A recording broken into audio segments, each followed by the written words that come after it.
Thank you all for finding us on this rainy, dark evening. We're so glad to see all these faces, and we're really glad to be able to show off our wonderful library while we're doing this. And I have to remember to keep this very close. I'm not one of those people on the stage all the time doing this. But I'm Kim Audette, and I am part of the group that brought you this tonight. I just want to cover two things before I get into the meat of what we're doing. The two most important things. One is the bathrooms, and they are right out that hallway. The second is that the library has recently equipped itself with adaptive hearing equipment. So if anybody needs some help, please see Aaron, who is right there. We work well together. It's perfect. So I'm a member of the Sunderland Human Rights Task Force, and a group of us got together and created the Committee for Understanding Anti-Semitism.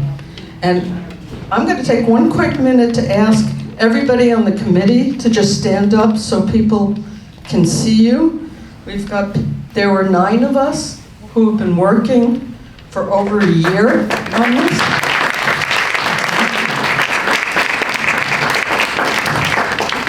Thank you, and if you have any questions, we're the ones with the little green stickers on our hello tags. So, the Human Rights Task Force and the committee are committed to ensuring that everyone feels welcomed, accepted, and safe in our communities. Our committee is composed of concerned citizens from the Sunderland Congregational Church, the Sunderland Public Library, Temple Israel, and other community people from around the area joined us. Our goal is to study the issue of Jewish history in connection with anti-Semitism and its resultant manifestation that we're seeing here now. So, we started this work over a year ago, before October 7th. So I know a lot of people have a hard time thinking about anti-Semitism when they're really angry about what's going on in Gaza and Israel. We are not going to really be speaking to that tonight.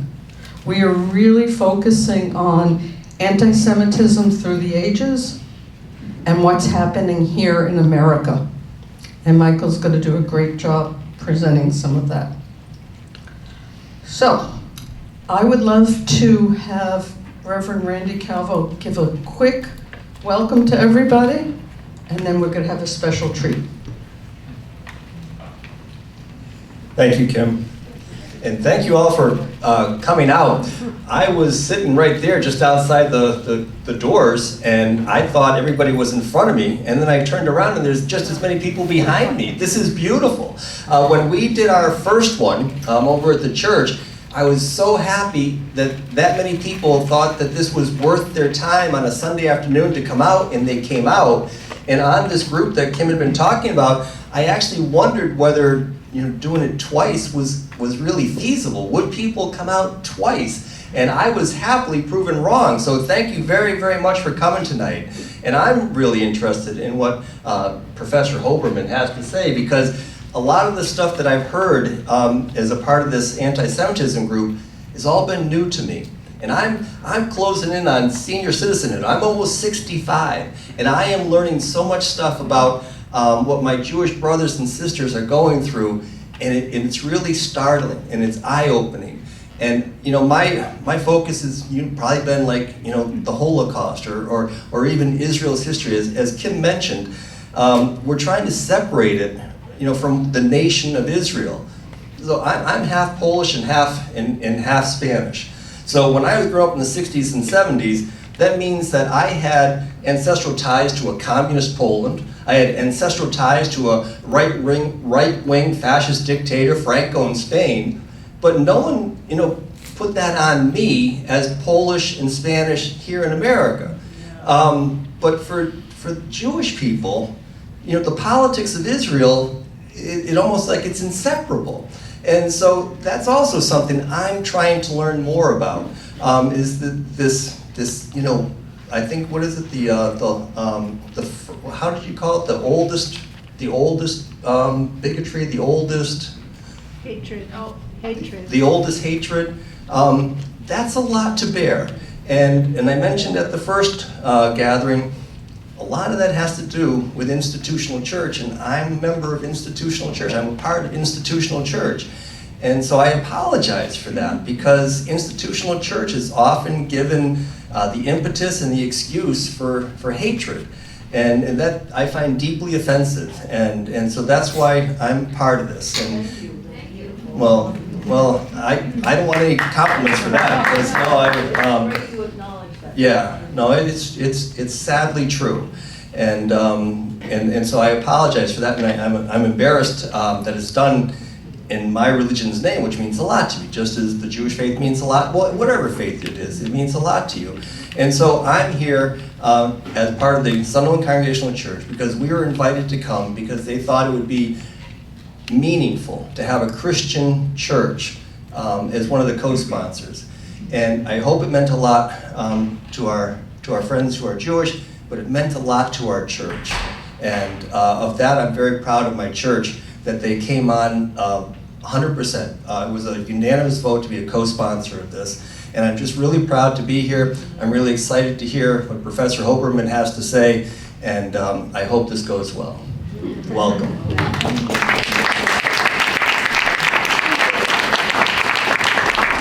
Randy has been one of the best co-partners in this work, and it's been wonderful to be able to sit down together. So I have one little treat before we introduce the speaker. And usually when our group meets, and we meet about once a month, we always start with a land acknowledgement, talking about the native and indigenous people who lived on this land before we came. Well, tonight we're going to hear a Jewish land acknowledgement. And I'm going to turn it over to the author and the poet.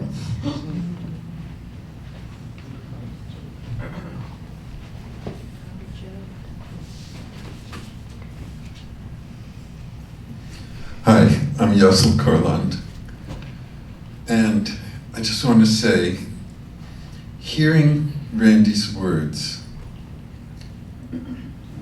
sort of melts me, that we have, as Jews, a generational trauma, and to hear words of welcome and words of understanding is food for the soul. Yeah. A Jewish land acknowledgement in America. When I first arrived in this land of freedom and acceptance, escaping for the nth time the murder of my people, becoming the nth generation to escape the murder of my people, I did not know how much the spilled blood of those who were here before us permeates the land on which I walk. I did not know how much the lash-driven labor, not unlike my own in Egypt long ago, not unlike my own millennia ago, built the monuments of this land, built its monuments to freedom, built its monuments to prosperity, built its monuments to inequality, built its monuments to dispossession. Dispossession of its original inhabitants, much as we were dispossessed from our land millennia ago. Even as we were dispossessed from new homes through millennia and centuries, from countless lands, countless times. I do not recount our sufferings to claim my place in the hierarchy of the oppressed. No. Rather, to remember how it felt to have my blood spilled so that I will not spill yours. to remember the pain of the lash, so that I will wrest the lash from your taskmaster's hand, to remember the tears of dispossession, so that I will welcome you back to your land and pray that you will welcome me.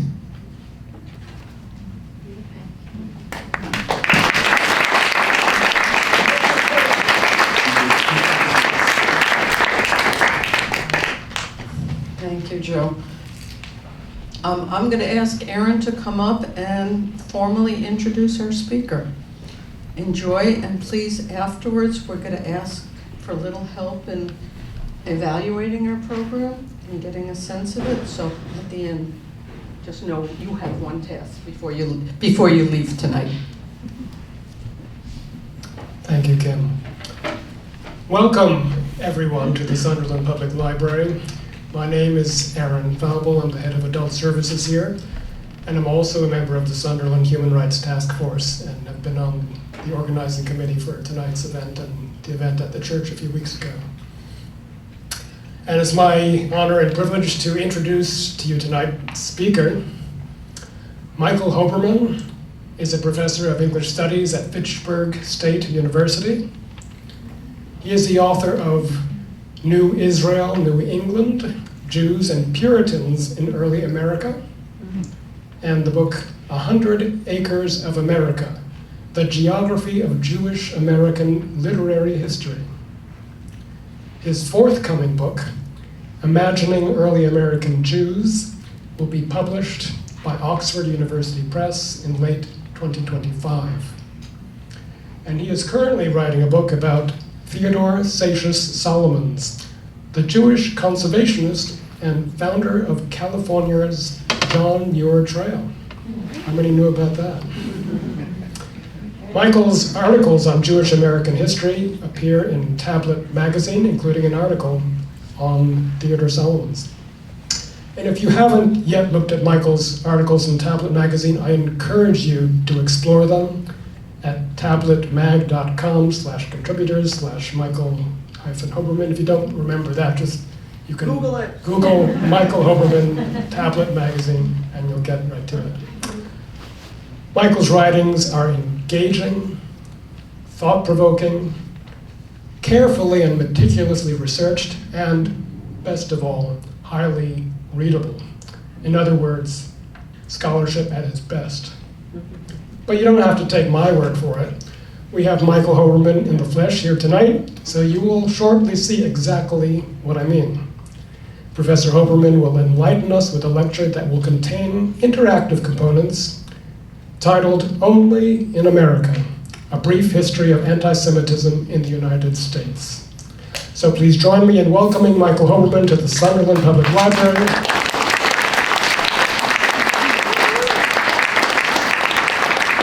To help us explore anti-Semitism in the American context.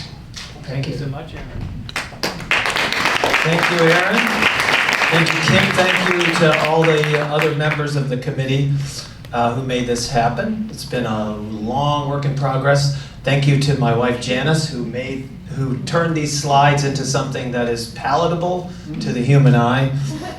I want to say a little bit about our format tonight. First of all, so early on in my talk, there will be a brief interactive activity where you'll be asked to talk to each other about, it's yet to be announced what it is. There are going to be a few short exchanges in the middle portions of the talk where I'll ask maybe 2 or 3 people to just volunteer some responses to some questions I'll pose. And then after the talk is over, we'll have a brief Q&A, and then we will divide up into groups for a group discussion, an in-depth group discussion on the subject of, okay, now we know about anti-Semitism in America, what do we do about it? So that's how this whole thing is being put together. All right, so I'm going to start by telling a little bit about a subject I teach at Fitchburg, which is Jewish American Literature. I teach that course maybe every 3 years or so. And very often on the first day of class, Fitchburg, by the way, has very few Jewish students, which I can explain some other time. But so very few students in that class know the first thing about Jewish history or Jewish culture, let alone Jewish literature, but they're ready to learn about it. The first day of class, I often ask them, what do you think the percentage of Jews in the United States is? And you get all kinds of wild figures in response. 10%, 15%. I think one time a student volunteered, 30% of Americans are Jewish. And so this is an interesting thing when you take into account the fact that, as you'll see from our first slide here, Jews are in fact 2.4% of the American population and 0.02% of the world population. So how does that happen and why does that happen? I think it has to do with the idea that Jews occupy a lot of space in the human imagination and in the American imagination by extension. Jews get talked about a lot, thought about a lot, and written about a lot, and that has been true for about 2,000 years throughout the world and in this country for as long as we've been a country. This has in part to do with the fact that Jews play a central role in the Bible, right? In the Hebrew Bible, otherwise known as the Old Testament. We also have just this notion that Jerusalem, Israel is sort of, at least in the old world, it was thought, as this map tells you, that Jerusalem and Israel are literally at the center of the world, the crossroads of the world. And for that matter, news events of the last year or 10 years or 15 or 20 or 100 years would sort of give you the same impression. So Jews take up a lot of space in the imagination, and that is in part an explanation for the pervasiveness of anti-Semitism, not just in the world, but in particular in the United States.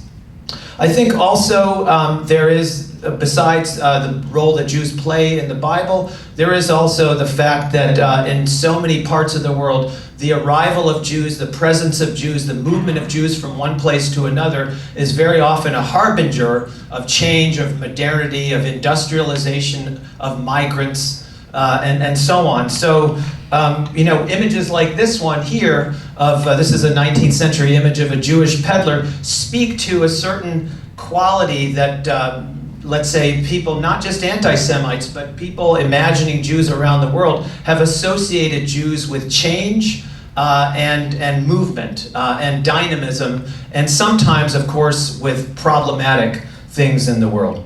And this is also true within the context of American history, not necessarily in a negative sense, but you might once have seen this image here. This was the proposal from Benjamin Franklin for the Great Seal of the United States, and it's an image of the Israelites crossing the Red Sea. So within American history and American culture, there also is an association of Jews with American themselves and American history, that the Puritans in particular borrowed the image of Jews, borrowed the stories of Jews, and very often applied those stories to their own narratives in the New World. This is in part explains how come a group that, again, comprises 2.4% of our population occupies so much space in the imagination. So anti-Semitism, and for that matter, philo-Semitism, I would say, is always a reflection of what the non-Jewish world thinks, desires, fears, can't figure out. Its misgivings, its dilemmas, its blind spots. That's my suggestion here. And so attention to anti-Semitism can be a powerful form of historical insight. It is not, anti-Semitism, by my reckoning, is not a mystical force. It's not the enigmatic product of some archetypal human psychology. I don't believe that. I think it can and should best be understood as any other historical phenomenon within its context. And the philosopher Hannah Arendt says something to that effect in her book on anti-Semitism, published I think in 1947. Essentially, I'm not going to read this whole quotation here, but basically she says, it's no less rational to think that anti-Semitism is a mystical force in human psychology than it is to believe in the crazy things that people say about Jews. Both approaches are irrational. So we need to understand anti-Semitism as a dynamic historical force that is always changing. Now, I'm going to pose a question that is, I'm hoping to frame my talk. How bad has anti-Semitism been in America? And has it been different from anti-Semitism elsewhere in other parts of the world? is America an exception to the rule of anti-Semitism in other parts of the world? And I guess I would like to begin answering this question by acknowledging certain things from the start. The sorts of violent, mass-scale, institutionally enforced anti-Semitism that characterized the medieval era, the early modern era in Europe, the sorts of events that fueled pogroms in Russia and the Holocaust, those things have not happened in the United States to date. And it's important for us to acknowledge that those things have not happened here, because we're not going to get a grip on American anti-Semitism if we glom those things onto our experiences here. But that doesn't mean that anti-Semitism hasn't been a factor in American history, or that Jews and non-Jews haven't been affected by it. I hope you won't mind, I'm going to indulge in just a little bit of personal history there because I think it might be useful to kind of give you a sense of how I've experienced anti-Semitism in a very limited way in my life as a way of introducing. I have basically 3 themes tonight. I'm going to use my own personal experience, relatively unimportant as it is in the overall scheme of things, as a way to introduce these themes. So, I have been an American Jew my whole life. And I was the knowing target of anti-Semitism really only during one phase of my life. Only one phase of my life. And I'm not going to claim that that experience of anti-Semitism that I went through at that time made me a victim. For that matter, I think that I might just as easily argue that I achieved some kind of personal growth as the result of what I experienced during this period of my life. But I do want to talk about it to put some context onto understanding how anti-Semitism works in American culture, and I think my own experience might be slightly instructive here. So, let me tell you that the experience that I had basically spanned the years 1978 and 1982, and that was because those were the years that I was a student at a New England boarding school. I don't need to name the school, and I had all kinds of positive experiences there, but this was a New England boarding school under heavily Episcopal auspices, for what that's worth. This is from a Hollywood movie about a Jewish student at a New England boarding school, and I may have a comment to make about this picture later on. But I will say that my awakening to the very existence of anti-Semitism occurred. I can remember the moment it cropped up for me, and it happened on an evening during my freshman year. First snowfall of the winter, after dark, after dinner, there was a massive snowball fight that pervaded the entire boys' campus. It was a very exciting and exhilarating moment.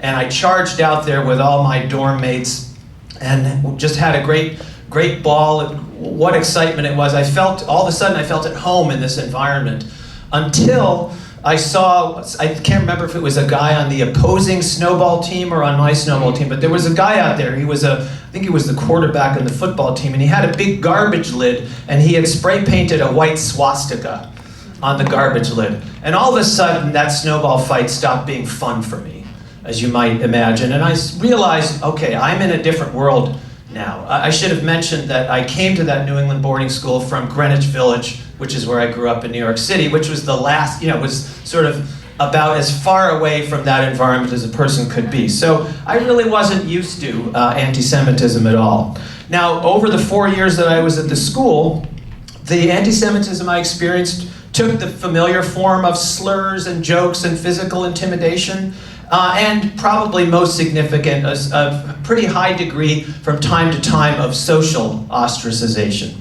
Now, I'm not claiming that these experiences are of any great significance.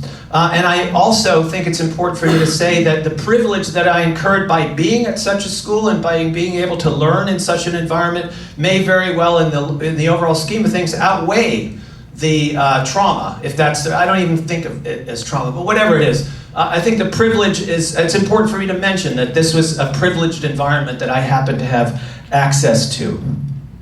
It was not the official policy of this school to discriminate against Jews or anyone else, but the social discrimination that I experienced and that a handful of other Jews experienced in this school, there were probably, in a student body of about 600, I think there were maybe 10 Jewish students who were known to be Jewish. There were a few who were who kept it on the down low, including my best friend, who got through 4 years there not being known to be a Jew. But that social discrimination really is instructive about the components of American anti-Semitism. Now here's where we pause for our first interaction, because I want you all to have a few minutes to speak to whoever you'd like to speak to next to you about anti-Semitism that you either experienced yourself or witnessed. I'm interested, and we'll come back together in about 5-6 minutes or so. I want to know what forms it took. What forms does anti-Semitism in America take? So take a few minutes, speak to your neighbor. Again, if you weren't the target of it, you may perhaps have witnessed it. And all we need to know is what forms it took. So have a little conversation about that, and we'll come back. I will call your attention back here in about 6 or 7 minutes. I'm so glad that people have had this opportunity to speak to each other. And as much as I would like to hear every single one of the stories that was just recounted, and I heard some harrowing stories from the people that I was just talking to, I'm going to try to focalize the sort of composite experience here. So I'm going to ask you very simply right now, raise your hand if the story that you told or heard included physical violence.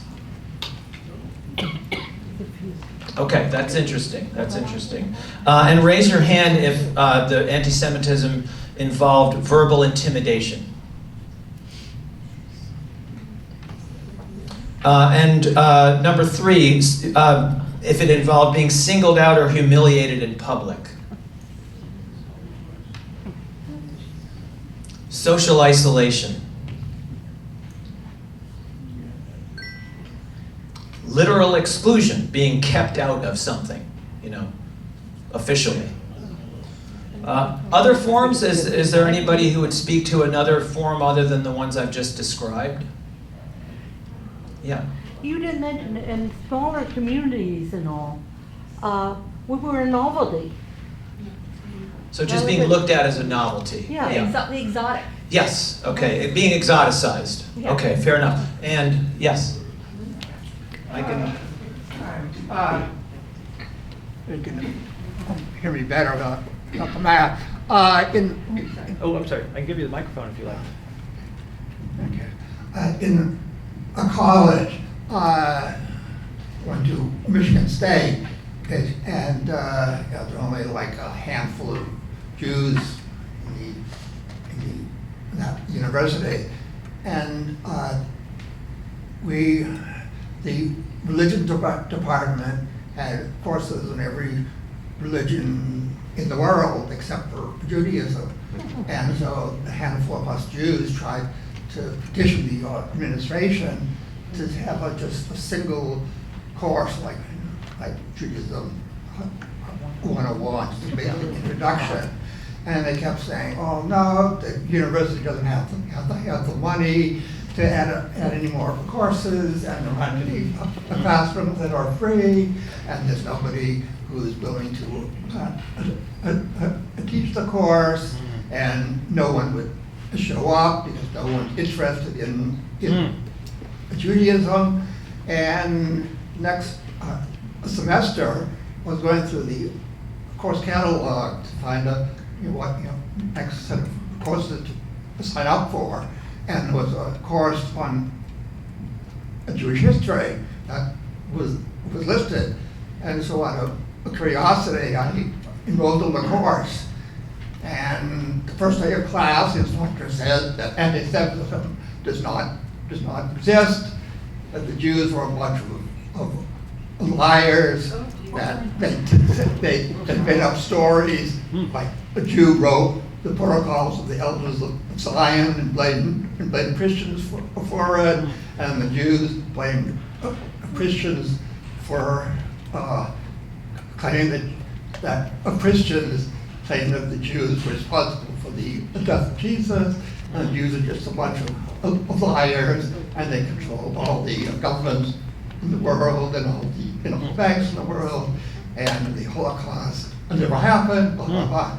So that's one of the examples. That's a chastening story to hear, for sure. Terrible. Okay, so let's try to understand, now that we've thought about the forms that anti-Semitism has taken in the United States, let's try to understand the sources that explain it. That's really that's what I take as my job tonight. So I want to mention, going back to my experiences, but this will also relate to other experiences that people have just been describing, basically 3 themes that I set. The first, and so I'm going to introduce to you now essentially 3 ways in which I think American history is distinct from the history of many other nation states, at least in the Western world, and ways in which American anti-Semitism follows suit in accordance with these 3 themes. The first one has to do with American beliefs concerning the role of religion in public life. Now, when I was at Kent, I said the name of the school by accident. When I was at that nameless New England boarding school, I was afforded the right to worship as I wished, right? In accordance with this old-fashioned tenet that we have, even that applies to private schools, right? There was no way that they were going to prevent Jewish students from being themselves. And the school held Friday night services for Jewish students, and if you attended those services, you were actually excused from going to the Sunday services at the Episcopal chapel there. Nonetheless, in my experience there, I was surrounded from day to day by the trappings of Christianity, by a thoroughly Christian culture, especially around holidays, especially around Christmas and Easter, or also, for that matter, if I attended Friday services, which I usually did, even though I wasn't the least bit religious, everyone knew about it because they had people that would go around checking dorm rooms. And if they showed up in your dorm room to see if you were in chapel, and you said, well, I didn't go, I'm Jewish. Well, all the prefects at the school knew who the Jews were. So there was no way to, in other words, there is the tenet of religious as a private matter in the United States, but that is not the case for Jews, and it isn't the case for other, let's say, religious outliers. So that's one factor I'd like to speak to. There was nothing private about my religious identity in that environment, despite the assumption that in America religion is a private matter. Second theme, another way in which America distinguishes itself from the rest of the world. It won't surprise you to hear that there is the question of racial identity. And so the question is, what side of the color line are Jews on? Now, I'm not going to claim that the discrimination I experienced, mostly from students, sometimes from teachers, had any basis of comparison to the extreme harassment that Black and Asian students experienced in this environment. I'm not making that claim at all. But certainly, especially in that sort of what I would say a much less empathetic phase of American history, the 70s and 80s, still when I was harassed, and here's where the racial component comes into it, it was frequently on the basis of my visibly Jewish physiognomy. Like this is where I want to talk about that picture. In that picture of the boarding school boys, you can't tell which one of them is Jewish. But when I was around, you could tell. And so very often the harassment that I experienced in that environment had to do with physically my appearance, which is basically an assumption of a certain Jewish racial characteristic. So there is that. And then finally, the third theme that I'll be talking about in American history is the theme of economic class. Now, it happens that I came from an academic family, and the great majority of students in that school came from financially, from Wall Street people and lawyers and things like that. But that didn't make any difference because the stereotypes concerning opulent and money-grubbing Jews like these Rothschilds were applied to me. Right? If I can't remember how many times if a penny fell on the floor, some idiot would say, "Oh, Hoberman's going to go jump for that penny," right? So that argument around economic class, and the thing is, you can't win that battle, right? Because either you're money grubbing and you're opulent, or you don't live up to the class standard. In other words, you don't look preppy enough, you don't fit in. So either way, Jews are the losers when that theme emerges. In all of these instances, the hostility that people expressed towards me as a Jew was a function of unresolved tension regarding religion, race, and class in American culture. And that's the argument I'll be making, is that anti-Semitism in America is an extension of unresolved tensions in those three areas. In the rest of my talk, I'm going to talk about the sources of tension that I've referred to so far regarding religious affiliation, race, and ideas about social class. Each of them is a product of a discretely American historical experience. In each instance, I will describe, shed light on the theme, and then try to offer some historically instructive episodes accompanied by slides that will shed light on exactly how these themes emerge as anti-Semitism. This is not the same, by the way, as an argument for American exceptionalism. I want to make it clear that I'm not arguing just in the same way that Americans are not the chosen people in the world any more than Jews are the chosen people. And I'm not claiming that America is any way better or worse or more special or destined, either divinely or manifestly, to improve or destroy humanity. American history is accidental and contingent, just like the history of every other place. There's no mystical element here. These are all about contingencies. So let's start with our first theme, which is the ways in which the history of religion in the United States has been a unique one. I thought I would ask if maybe one or two people might want to address this task right now. Does anyone want to offer a sentence that would summarize the role of religion in American life? Does anyone want to say, I can sum up the role of religion in American life in one sentence? Okay, I'm going to give the microphone to Danielle. I'd say we're Jew-ish. It's kind of ish. Okay. That's the role of religion in American life. Anyone else want to sum up? When I say religion, I mean all religions. What role does religion play in American life? Okay, I'm going to give Terry a chance, and then I'm going to go back to the lectern. It's a cult. Okay, well, we have some interesting ideas here. So let me go back to my theme and to our history. We're used to hearing that the earliest European settlers came to North America to find religious freedom. That's certainly part of the conventional narrative. British North America in the colonial era was the product of the Protestant Reformation and of economic changes that accompanied it. We're talking again about the 16 and 1700s. The expansion of a transoceanic market. And many of the English settlers who came to places like Massachusetts in particular, they came here to get away from an established church, which they associated with Catholicism. That's the religious history that kind of underpins at least the settlement of British North America. You're familiar with these people, the Puritans. Owing to this factor, and this is where you get the origin of religious tolerance, as we call it. It's sort of an ironic outcome. Colonists were zealous in their efforts to prevent any one denomination from attaining the upper hand. And so there's an irony here, because basically the theocracy that the Puritans created, it was sort of laid the groundwork for religious freedom, because these guys were so jealous lest anyone else take over the reins of church that they wouldn't permit any church to predominate. And that is how we got religious tolerance. So it's sort of a backwards way, but all the same, it is how things got to be this way. Now, if we take a look, if we advance our clock a little bit to the time of the American Revolution, a little bit afterwards, I'm going to show you one document that sheds a little bit of light on this concept of religious tolerance and of religion as a private matter, whether it is or not. And that would be, I'll advance to this slide here. You've perhaps seen pictures, and maybe you've been to the Truro Synagogue. And one of the things that puts this synagogue on the map of Newport, Rhode Island, is the letter that you see printed here from George Washington. I have a laser pointer, and I'll even use it right now. I'll remember to use it. So in 1790, Washington is inaugurated as the first president. And the Jewish congregations, like many of the Christian congregations, write him congratulatory letters.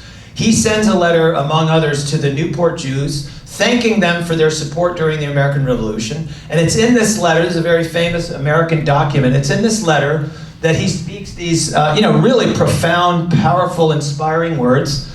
It is no more that toleration is spoken of as it were the indulgence of one class of people that another enjoy the exercise of their inherent natural rights, because the government of the United States gives to bigotry no sanction, to persecution no assistance, and requires only that people who live in the United States demean themselves as good citizens. So Washington is basically saying everybody, including Jews, has a right to practice their religion behind the walls of their synagogues or churches, and nobody's going to bother them as long as they participate in American civic life. And the Jews had done so, many of them had done so during the Revolution, which I'll speak to. There were, I guess you could say that the synagogue itself is actually an example of that, and many architectural historians have pointed out that when you look at the Touro Synagogue, if you walk around Newport today, you'll see it doesn't look any different from any of the other buildings in Newport. In other words, the Jews built a building for their worship that looked like all the other public buildings in the town, and this was deliberate because, again, the idea was that worship was a private matter. If you walk into the synagogue, you see this very ornate, opulent, beautiful worship space, which is very distinctly Jewish, very distinctly Sephardic Jewish, but on the outside it looks like every other building in Newport. Okay, so let's talk about the American Revolution a little bit. I have 2 episodes to speak of from the Revolutionary period, and then a single episode from the Civil War I want to talk about again, where the idea of religion as a private matter is contested. At the time of the American Revolution, there were about 2,500 Jews in North America. Just to remind you about that conflict, that's the one where George Washington led the way. About 200 of these 2,500 Jews were combatants during the war. Many more were bystanders, witnesses, and economic casualties. Basically, all Americans were economic casualties of the war. There's more evidence to suggest that Jews supported the revolution than opposed it. There were loyalist Jews, some pretty well known, but for the most part, Jews aligned themselves. Once the war began, they aligned themselves with the cause of American independence. That being said, in the immediate aftermath of the war, there were all kinds of accusations that the Jews had been disloyal. And so that's where we get our first episodes of anti-Semitism that I'm speaking of, again, on the theme of whether religion is a private matter or not. So here we're going to hear about this person in 1784. The Revolutionary War ends in 1783, and 1 year later, a former Tory, this guy, Myers Fisher, he's not Jewish, you'll understand, you'll believe me in a second when you hear what he says. Myers Fisher is a broker in Philadelphia, and he writes a letter in the Philadelphia newspaper in opposition to the founding of a United States, a national bank. And he is against the creation of a national bank because he thinks that a national bank will just open the door to Jewish usurers. And in particular, he decides that the worst of the Jewish usurers is this guy, who you may have heard of. This is Chaim Solomon. He's a Polish-born Jew who actually was one of the great financiers of the Revolutionary War, lent quite a bit of money to the Continental cause for which he was never paid back. And so Chaim Solomon, good for him, he writes a letter in response to Fisher's accusation, and he says essentially to Fisher, it's interesting that you're saying that. I was loyal to the revolutionary cause. I actually fought under arms and did my part, as did many other Jews, and you, Myers Fisher, were a Tory, which was true. Fisher had been a Tory. But that didn't protect Jews or Solomon from the accusation that, again, despite the idea that religion was a private matter, that somehow, by virtue of being a Jew, he couldn't be counted upon to be loyal. 1800, so this, we're moving into history a little bit further. 1800, we have the story of this guy, Benjamin Nones. So in 1800, there's a great crisis. And in some ways, there's a comparison to be made between this crisis and the one that I think we're sort of in right now, a crisis of extreme polarization. And the polarization in 1800 had to do with the rivalry between the Federalists and the Anti-Federalists. Right, the Anti-Federalists represented primarily by Thomas Jefferson. And the issue at hand was the war that Britain and France were fighting, and which side would the United States join. If you were a Federalist, you favored basically assisting Britain, despite the fact that we had just defeated Britain 25 years earlier, or less than that. And if you were an anti-Federalist, if you were Jeffersonian, you supported the French and the cause of the French Revolution. So very quickly, the accusation is made of Jews, again in Philadelphia, in particular this man, Benjamin Nonis, who was actually born in France, but had fought under arms in the Continental Army, was actually a combat veteran of the Continental Army. He's accused of being anti-American. He's accused of having dual loyalties, and accused and told that he can't be counted upon, and Jews like him can't be counted upon to be loyal to America. A recent historian who's just written a book about Jews in the American Revolutionary War puts it this way: the Federalists, who were the accusers, quote, thought that America had to Christianize before it could unify. And Nonis, of course, like Chaim Solomon before him, doesn't hesitate to refute the charge, and says in his response, also published in a Philadelphia newspaper, quote, "I am proud of being a Jew, of being a Republican, and of being poor." And then he also goes on to say, how can a Jew but be a Republican, which is to say a Jeffersonian, because of the politics of that time. He defended his honor on the basis of his military service and said that his Jewish background had no bearing on his loyalty. His attackers saw things differently, obviously. Their accusations manifested the tension that remained unresolved in their minds. And again, to them, to the accusers, to the anti-Semites, a Jew was not a person who was entitled to be a Jew privately. A Jew was obviously publicly an enemy of the state. All right, we're going to skip about, whatever, 80 years or so to the time of the Civil War. 6 years, or whatever it is. Now, when we get to the time of the Civil War, and we're still on the theme of whether religion is a private or a public matter, right? There are about 150,000 Jews in the United States at this time. So the population has grown immensely, particularly in the last, basically the 15 years before the Civil War broke out. An enormous number of German immigrants come in response to the uprisings of 1848. Of these 150,000 Jews in America, about 8 to 10,000 served in both armies in the war, probably about a third of them for the Confederacy and the other 2/3 for the Union. This slide gives you two brothers who fought on opposite sides. It's an old story. We hear about the Civil War all the time. Brother versus brother. Well, this is Jewish brother versus Jewish brother, the Jonas brothers. Okay, Jews were loyal to both sides during the Civil War. Union Jews were reliably loyal, like most other Northerners, to the Union. They were not necessarily abolitionists, and this is an interesting story that can be gone into.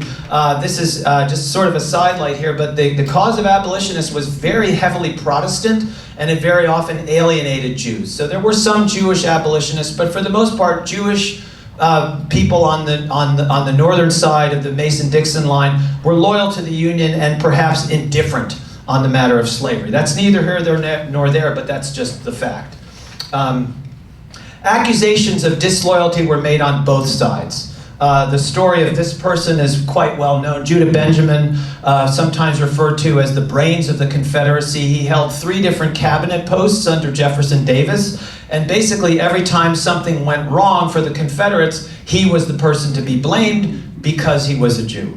So again, his religion was not a private matter, notwithstanding the fact that he was not an observant Jew in the least, and had married a Catholic woman. But besides that, he was known publicly to be a Jew, and that was always held against him. He did not have the privilege of being able to say and assert that religion was a private matter. Probably the most infamous incident of the Civil War regarding Jews is this one, which is General Order Number 11, given by this great hero of the North, U.S. Grant, on December 17th, 1862. Grant issued this order, which effectively dismissed all Jews from the Department of Tennessee. This was in the very heavily battled area between Tennessee and Kentucky, and Grant decided that Jewish merchants were smuggling cotton across enemy lines, and so he decided to dismiss all the Jews from that district. It is with one exception, with one sort of provisional exception, which I'll talk about later, the only government order which recognized Jews as a class and essentially discriminated against them, as a class and kicked them out of a certain area. Fortunately, within days of this order being issued, Abraham Lincoln overturned it very quickly, because Lincoln was in touch with Jews, and he was very quickly convinced that Grant was out of his mind when he issued the order. For that matter, Grant later apologized and kind of redeemed himself before the Jews. There's a great book on this subject by Jonathan Sarna, by the way, when General Grant expelled the Jews, came out about 10 years ago, that goes into great detail about this incident. In any case, we're talking about an unresolved tension in American culture. We cannot make up our minds whether a person's religious beliefs pose a threat to the national interest, despite the popular notion that religious belief is a matter of private conscience.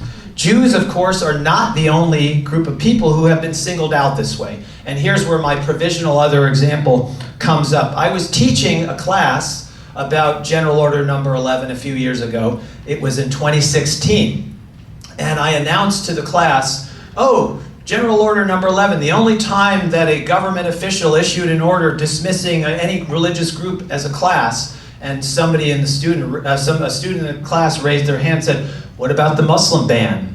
So, which of course didn't go through, but that is, in fact, that would have been the second instance in American history of a religious group being singled out despite the official policy of religious tolerance. Okay, let's go to our second theme. The second theme, as I mentioned before, is the issue of the theme of race. I'm going to invite people again, maybe two people want to sum up this question. Does anyone want to sum up what is the status, the racial status of American Jews?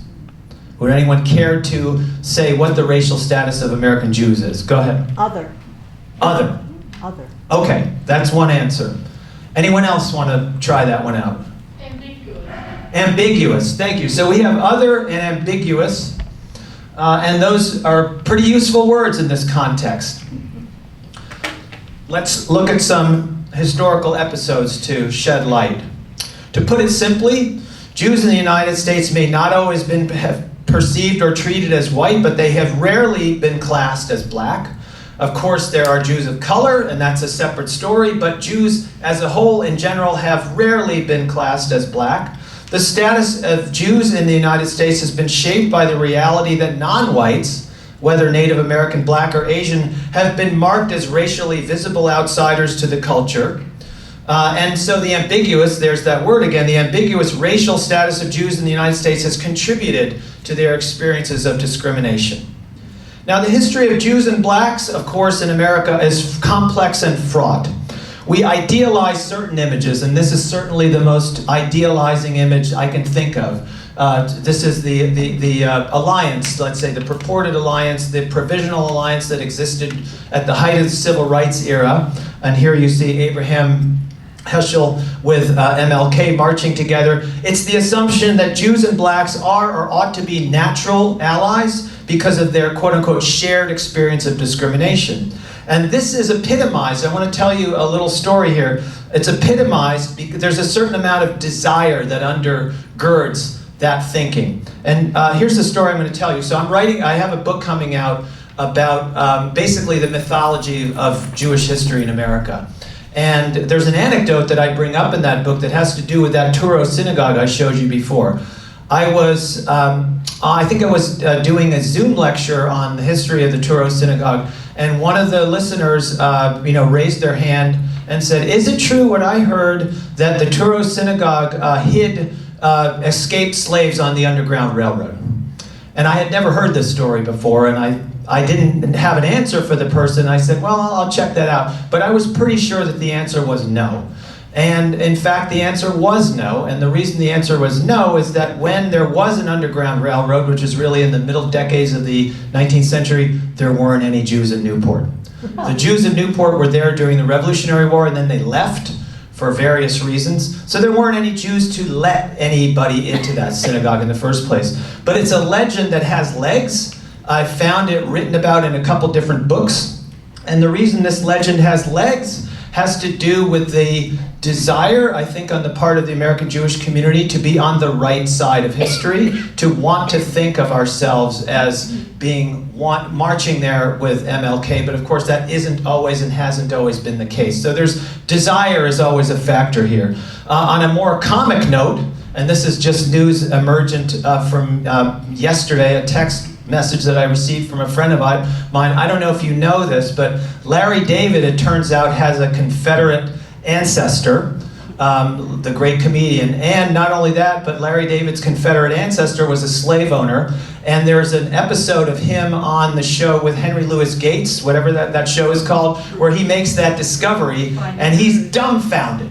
He's dumbfounded. How could that possibly be? So this is a story we don't want to hear, but it is a story that has to be heard. And that naturally has an effect on the shapes that anti-Semitism has taken in the United States, particularly on the question of race. I want to call to your attention some really important writing by this person. I'm sure you're familiar with James Baldwin. This is the first time I'm going to actually read a long quotation from somebody, but here is Baldwin writing in 1967, explaining what was then referred to as Negro anti-Semitism. So here's Baldwin's for you. I'm going to start right here. When we were growing up in Harlem, our demoralizing series of landlords were Jewish, and we hated them.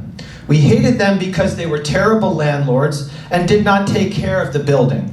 A coat of paint, a broken window, a stopped sink, a stopped toilet, a sagging floor, a broken ceiling, a dangerous stairwell, the question of garbage disposal, the question of heat and cold, of roaches and rats, all questions of life and death for the poor, and especially for those with children.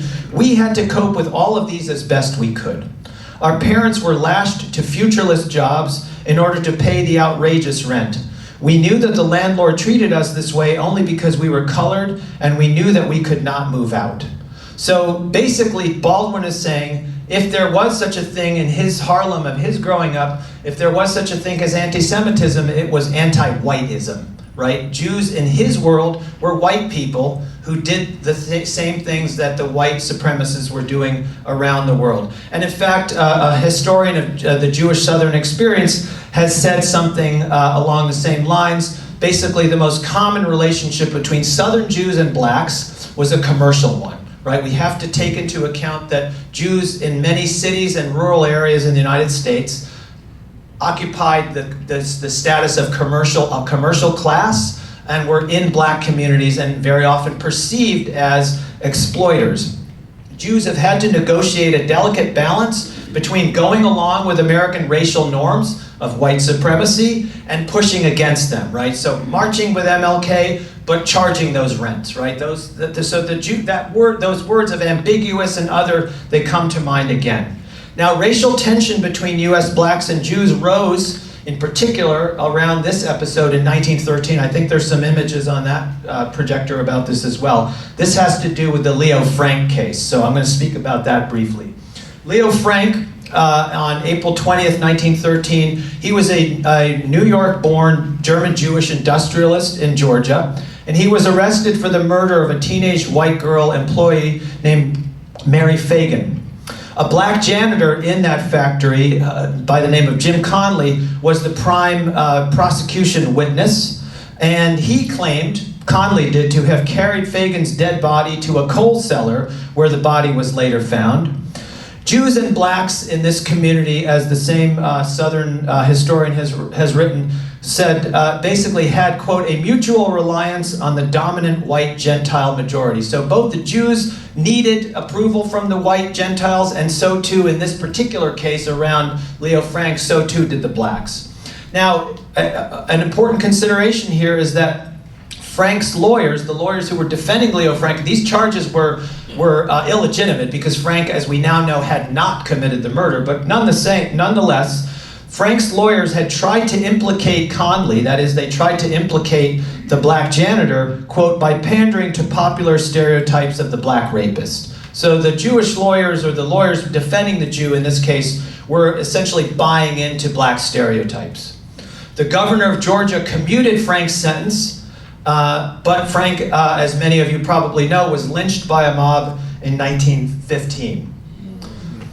in the context of American racial politics, both blacks and Gentile whites benefited, in this instance, from their resort to anti-Semitism. All right, I'm skipping a few decades here to the story of the Nation of Islam, and the story that you might be familiar, the most familiar story to many of us concerning the Nation of Islam, of course, is the one we read in Malcolm X's autobiography. But of course, connected to the Nation of Islam as well is this guy who is still living, Louis Farrakhan. He joins the Nation of Islam in 1955.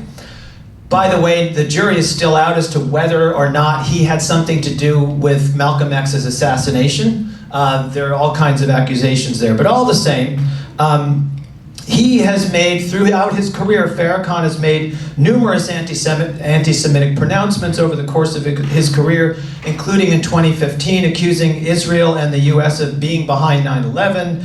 He attacked Obama, quote, for surrounding himself with Jews. He's a prominent Holocaust denier. And most notably, in 1991, he publishes a book, which is still, from what I can tell from Amazon, a big seller, called The Secret Relationship Between Blacks and Jews. This book essentially fabricates a bunch of historical evidence suggesting that Jews in antebellum America were the primary dealers and slaves, were the people who invented and ran the transatlantic slave trade. And it is the case that in 2000, a well-regarded Jewish American historian named Elie Faber wrote a very elaborate and very well-researched rebuttal to the secret relationship between blacks and Jews. But guess which book sells more copies? This one. So the upshot here is that anti-Semitism in the United States has often been shaped by the fact that the main driver in American history is tension between blacks and whites. That's the contention I'm making, that in the case of anti-Semitism here, anti-Semitism, as it bears on race in America, is an extension of this reality. The tension between blacks and whites, which permeates and has always permeated American history. While the sources of black anti-Semitism can sometimes, and perhaps should be, right, we should try to understand them, however, it's important to remember that hurtful pronouncements and actions on anyone's part can't help but pose a threat to the people on the receiving end of those pronouncements and actions. Okay, I have one third and final theme here, and this is economics and the issue of class. So, would somebody like to, in one sentence or one word as we had last time, would anybody care to summarize the relationship between Jews and the American dream? Is that all right, we've got a taker on that one. I think Jews are widely regarded as being a very successful participant in the American dream. That, you know, that they came here poor and they became rich. Thank you. Anyone else? Well, we'll oh yes, we do have somebody. Dale. Damned if they're successful, damned if they're not. Thank you. Okay, so let's take this all into consideration and look at some more episodes from American history that might shed some light. There's a different course that I teach which is instructive here. I teach a course every couple of years on American folklore, which has very little, if any, relevance to anti-Semitism.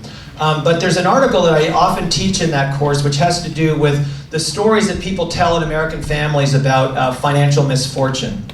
And a folklorist collected all these stories among American families back in the 70s. And the upshot of his article is that basically in America, anyone can make it.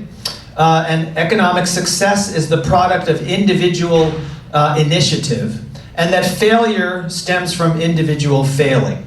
The extension of this idea is the one that I've often noticed, and I'm sure you've seen the same thing, that basically all Americans are middle class. The poorest people aspire to be middle class. The richest people deny that they're rich and say also that they're middle class. And what this comes down to is that in the American ideology and popular imagination,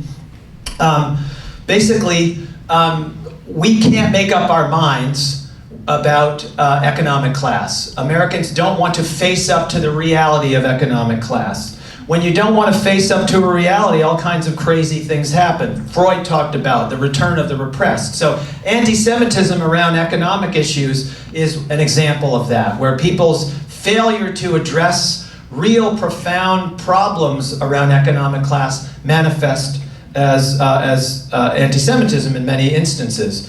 Jewish economic success in the United States, as Dale was saying, has always been a double-edged sword.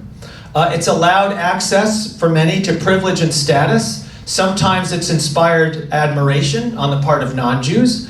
It's also, at the same time, garnered resentment, which wells up more often than not in the spirit, at least in the first 20, 30 years of the 20th century at the end, and also from the late 19th century in the spirit of populism. Populism, which is resurgent now, by the way. But from much more recent headlines, I think a good example of this inability to really make up our minds about economic class is manifested in the electoral politics of the very day we're on. And this has to do with a story I picked up a week or two ago where Kamala Harris was invoking her years of working at McDonald's as sort of a badge of honor. And Donald Trump, of course, his invocation of a badge of honor has to do with his gargantuan wealth. And neither one of these stories really addresses the economic realities that face most Americans, right? But Americans want, all at the same time, we want to embrace the idea of modest origins, and we also want to worship at the feet of gargantuan wealth. We can't make up our minds where we fit. And here again is where anti-Semitism comes from. Now, I didn't coin this phrase, but it's a very useful phrase if you're trying to understand economic connections to anti-Semitism, and that is that anti-Semitism is the socialism of fools. I'm sure you've heard that before, but it bears repeating, right? And so very much of the story of anti-Semitism, not just here, but in other parts of the world, has to do with that idea.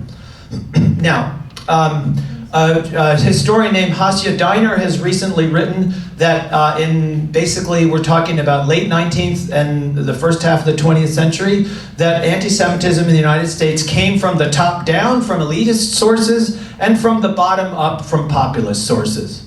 So let's start with the bottom up, and we'll take a look at the story here. This is from 1896. William Jennings Bryan, the great progressive hero from the Midwest. So he delivers a speech at the Democratic Convention, which has gone down in history as the Cross of Gold speech. He's speaking against the gold standard and in favor of economic populism. And the concluding line of this rousing speech is, "You shall not crucify mankind upon a cross of gold."